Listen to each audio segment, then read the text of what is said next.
lovers, and welcome back to another episode of Homecooked History, the show where we try to recreate historic recipes from the past. My name is Megan, and I am not a professional chef. I'm actually a professional historian, and this is not a restaurant. This is my kitchen in my house. So today we're going to be tackling a summertime dessert from a historic cookbook, something that I guarantee almost none of you have ever heard of before. It is oyster ice cream. So that's what we're going to be making today.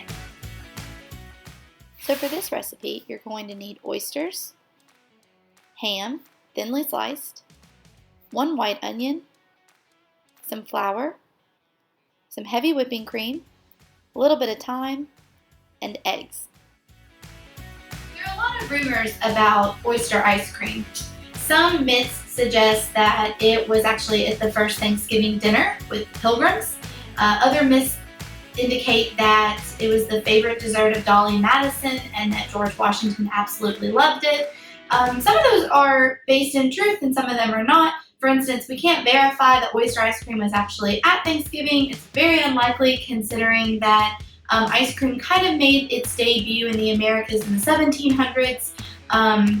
We think that ice cream originated originally in Asia and came over after Thomas Jefferson tried some in Paris.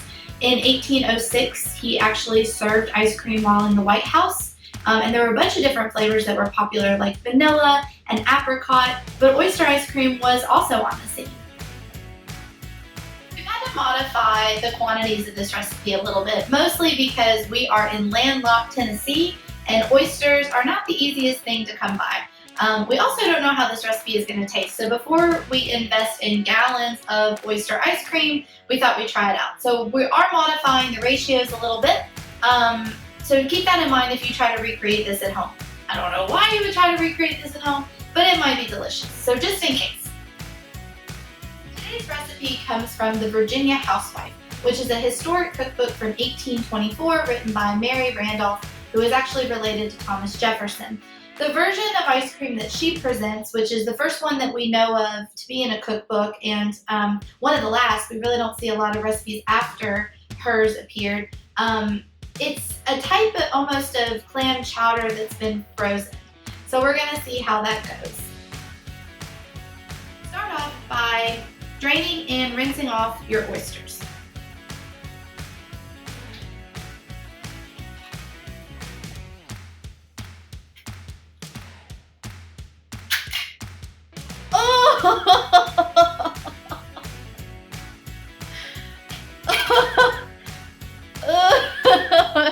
So gross. Oh, no.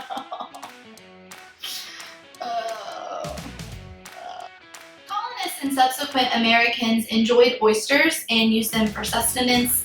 They were incorporated into a lot of their dishes, but it's also important to remember that Native Americans were the first peoples to actually eat and enjoy oysters. Findings, archaeological excavations from Native American historic sites reveal that Native American peoples were eating oysters up to 9,000 years ago. So again, important to keep in mind that this is a Euro-American recipe, but that other peoples have a much longer and intimate relationship with oysters.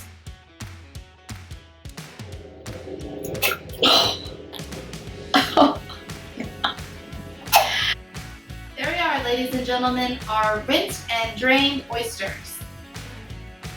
So because we have reduced quantities for this recipe, the measurements are a little bit different. So you're going to start by boiling 1 cup of water in a pot on the stove, and while you do that, we are going to chop up half of a white onion.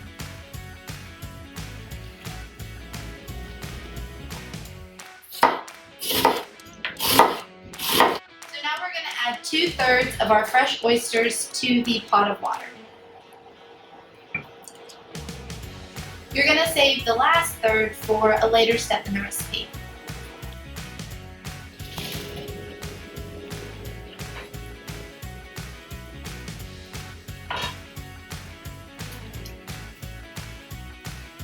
I don't know about you guys, but I love onions in my ice cream.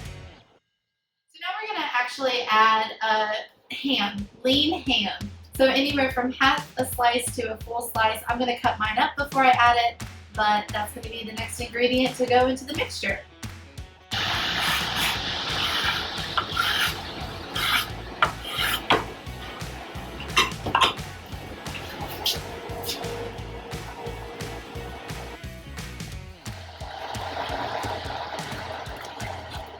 That looks delicious. Salt and pepper this creation to taste.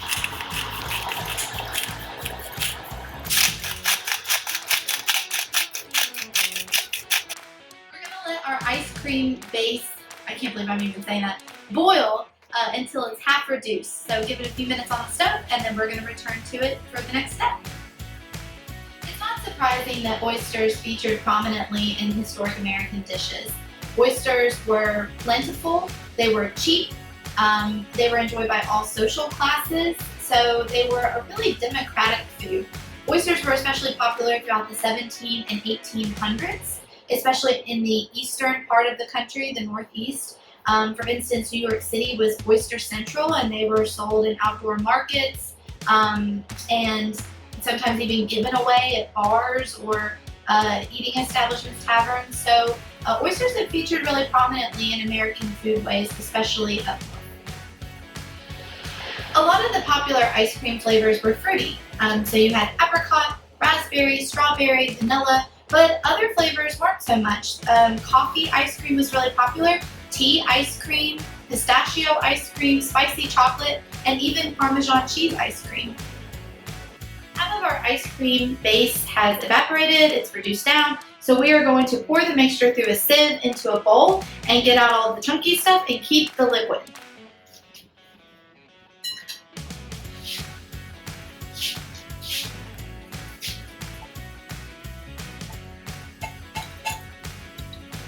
Now return the liquid back into the pot and we're going to add in the rest of our fresh oysters.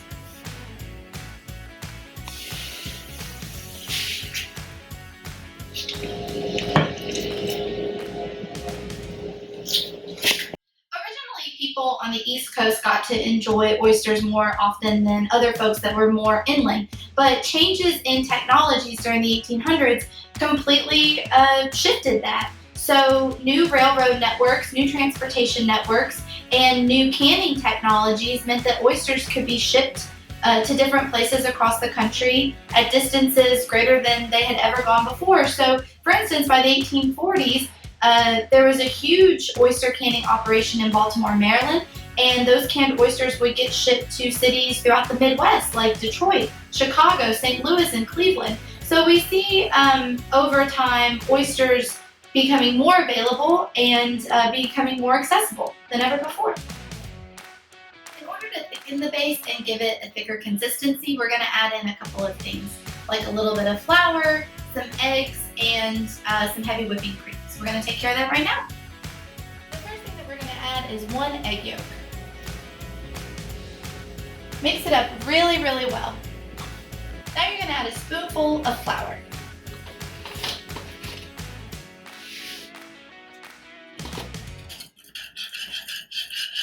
Now we're going to add 2 tablespoons of heavy whipping cream to the mixture.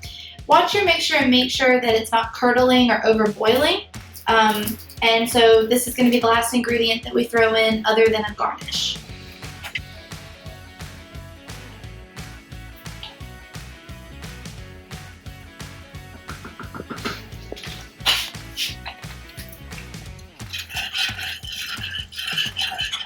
For additional flavor, we're going to add in a few sprigs of thyme. We're going to strain our mixture, get all of the fresh oysters and the thyme out, and we're going to put it into a receptacle that's going to go into the freezer to make our ice cream.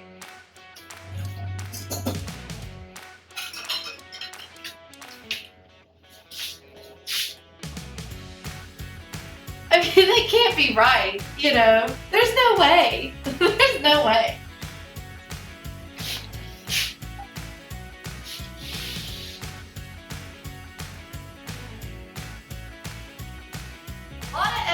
For not a ton of product. It remains to be seen how good this oyster ice cream is going to be. basically we've strained it out, we have it in a dish, and we're going to freeze it now. So place it in the freezer for a couple hours, then we'll take it back out and see how it looks. So ice cream was primarily enjoyed by the elite or the upper classes during the 17 and 1800s, and one of the reasons for that was that you had to have the resources to have an ice house.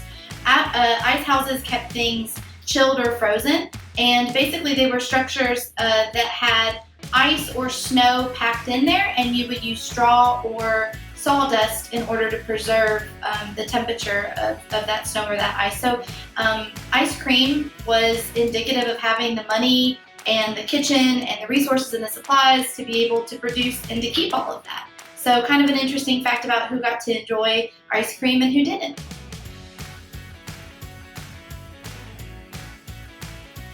So I need a little midnight snack, and I could go for the Rocky Road ice cream that I bought from the store, or instead I could try the Oyster ice cream that we have in the freezer.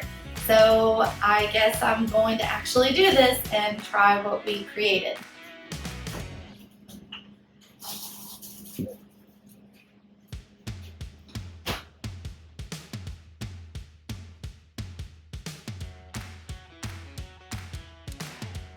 Cannot wait to eat this.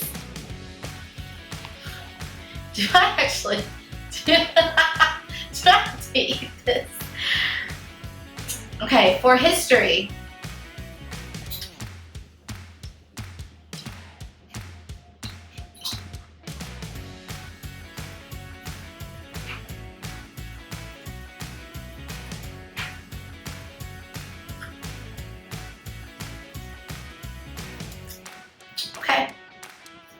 Okay. Need to get another bite. It's not sweet. It's not sweet at all, shockingly, because there's no sugar in it. Very thick, very dense quality. I'm gonna go back in.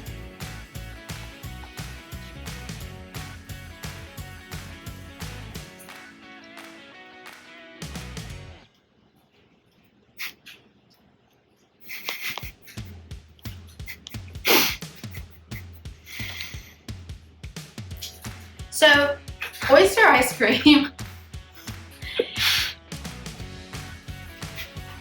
Oyster ice cream is basically like frozen oyster chowder. I'm sure warm, it would be really delicious, but frozen, it's got a really weird icy texture, and it's not sweet. So there's really no dessert component to this.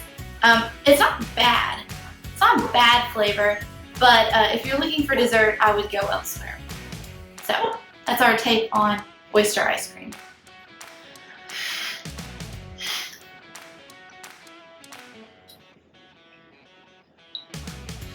Oh.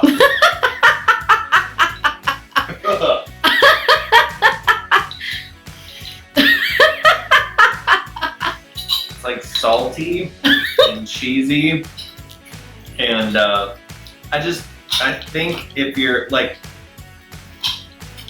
it was not what I was expecting initially, and that was the biggest. I'll take one more bite.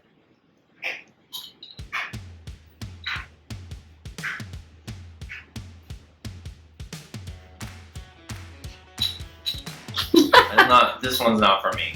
If it was hot and a soup, I would eat it, but being frozen is not the best way to eat this dish. My name is Megan, and this has been another episode of Homecooked History. Thank you for joining us. Again, they're not all winners, but at least it's interesting along the way. And I guess we got to keep in mind that past or present, everybody's got to eat. Thanks everyone, see you next time.